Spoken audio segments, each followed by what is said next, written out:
1961 surgió la Liga Vietnamita de Independencia, cuya abreviatura es Viet Minh, fundada por Ho Chi Minh, hombre culto y conocedor de las sociedades occidentales, la soviética y la japonesa. Su movimiento estuvo dirigido inicialmente contra Japón, después de que este país se rindió en la Segunda Guerra Mundial. Se proclamó en 1945 la República Democrática de Vietnam. Más que el fin de una lucha, fue el principio de 3 décadas de muerte y destrucción en el territorio vietnamita.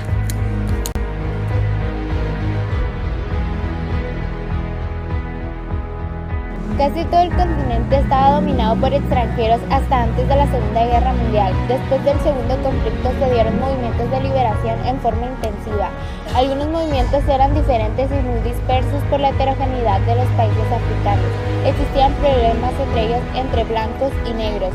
El continente despertó después de la Segunda Guerra Mundial para dejar de ser únicamente proveedor de materias primas y mano de obra barata y poder así librarse de la tutela y dominio de los extranjeros.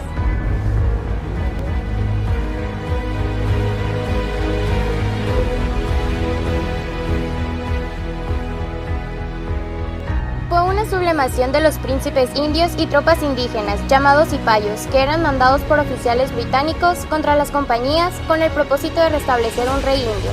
Se esforzaron tropas británicas e intervino directamente la corona británica a cargo de la reina Victoria, desplazando las compañías a través de un virrey. El nuevo país independiente heredó grandes dificultades, como analfabetismo, profundas diferencias de raza, idioma y religión. Se incrementaron industrias y comercios. En 1950 continuó en la Comunidad Británica como un estado independiente.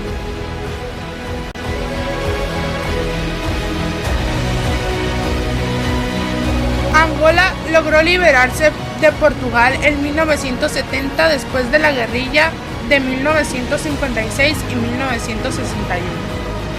El Movimiento Popular para la Liberación de Angola, MPLA, fundado en 1956, operando desde el centro del país, tuvo el apoyo de la URSS y de Cuba.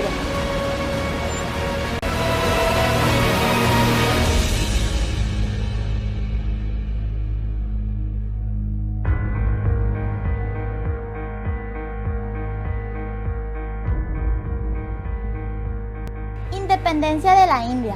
Antes de la llegada de los ingleses, India no era un país homogéneo, sino un mosaico de pueblos con diferentes idiomas o dialectos. Con la llegada de los ingleses, los propósitos imperialistas influyeron para integrar un poco más al país, que fue víctima del saqueo y la explotación por parte de los europeos. La miseria y la discriminación nos hicieron esperar.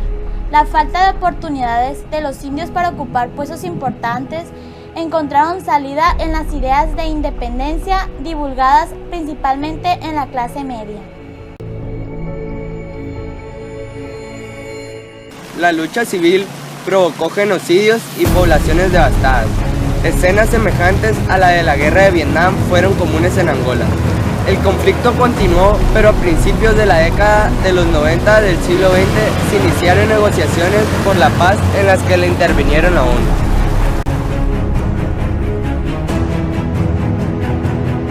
Colonos franceses dispusieron de la tierra argelina para insertar una región francesa en territorio africano. Establecieron escuela superior, mejoraron el sistema de riego y cultivo, mejorando la producción agrícola, se incrementó la industrialización. Apareció el Frente de Liberación Nacional, encabezado por argelinos que luchaban en filas con los franceses en la Segunda Guerra Mundial.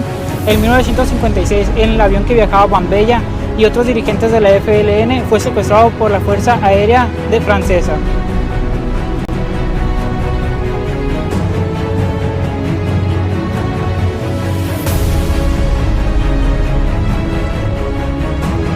Cuando terminó el segundo conflicto mundial, se intensificaron los procesos de liberación de las naciones que vivían en condiciones de dominio. Las ideas de liberación cobraron fuerza y se expandieron por el mundo. Muchos jóvenes que estudiaron en el extranjero adaptaron los principios liberales. La liberación de algunos países impactó, en otros aún no más juzgados. Finalmente, la política de las Naciones Unidas fue de apoyo a la liberación de otros países.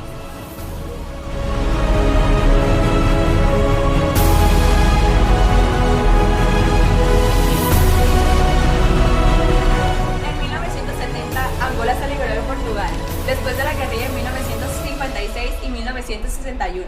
En 1956 se fundó el Movimiento Popular para la Liberación de Angola, MPLA, que fue operado desde el centro del país y con la ayuda militar de la URSS y de Cuba.